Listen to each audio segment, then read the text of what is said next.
Maitai Nats, Masimubat, Tomasida, Zanaba,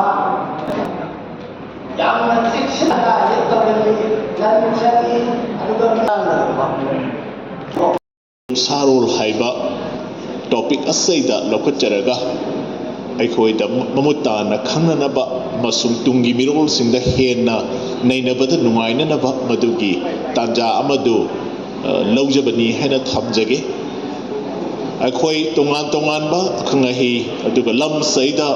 tijin honjindana honabiriba scholar mayama masu laibiri adugi mathakta yamna nungaijaba ama khaktangdi lai haraoba haidakanda masida leiramiba machak singsi asuki matik yamna chauna leiramgraba kasai ojana su thambikibadone mangda ngangbikibada aikoigi het mi oibasina poloktana khunda leitadana leirakpadagi chagadaba thakadaba setkadaba leigadaba punamak singse lai haraobagi machatse loinamak phongdokpa aduna akoina taibang mapu sidabana niyoibasi semla akada kamaina hingadagi haibagi punsigi hingnanabagi punsirol do takpibagi achauba culture gi foundation haiba taragadi manipur gi lai haraoba haibasina achauba akoigi lannama haibado oi punamak singsigi marakta lokacharaga akoi yumsarol haibase migi masing na dum hengalakpa lamgi pak chawbana limited oiba aduna yum sabagi machatasu hojikti achauba ahokba lae adumna di oiraga aikoigi khunai sida chatnariba machatsi kaidana yumsarol si leiba yananaba karam tawba yage aduga akoigi yum sabaseida tawgadaba tawroidaba awatpa asina chingba kaya amasu leitaba nate masina maram oidana aikoigi culture gi achauba lannama oiriba lai haraobada piriba machatsi dagi khangaga aikoigi oiba yumsarol se chumna khangauba sisu aikoigi culture se ngakna senna thamnanabagi achauba machakama oigani haina thajajai aduna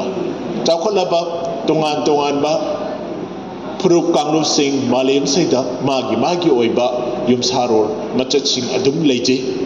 aina thengnajabada sayojana su panbigeba aikoigi Hindu gi philosophy da laujaraga aikoigi vastu shastra gi matungina yumgi mamai kadom ongadaba kadai da kari thamgadaba haibana chingba yamna akupa vastu shastra gi oiba neinaba kanglub amasu dum lei aduga loina na nongpoklomda yengakpada oriental gi culture da China da sumakoigi feng shui gi achauba machat amalai aduna yum saba yumsarol sida natana magi factory gi industry gi karigumba polam chelem ama thamnana ba honaba matamda feng shui na achauba akoi culture gi tachapa khak adumpi aduna ngasimak China na angakpa phangna telaba matam khara saida economically asukki matik wangna flourish toba ngamgribase culture gi miyeng de yengma matamda di makoida feng shui gi chana pathapse kaidana chatpana su achauba mateng ama oi haina thajana basu lei aduna punamak si yengjarakanda ngasidi kedora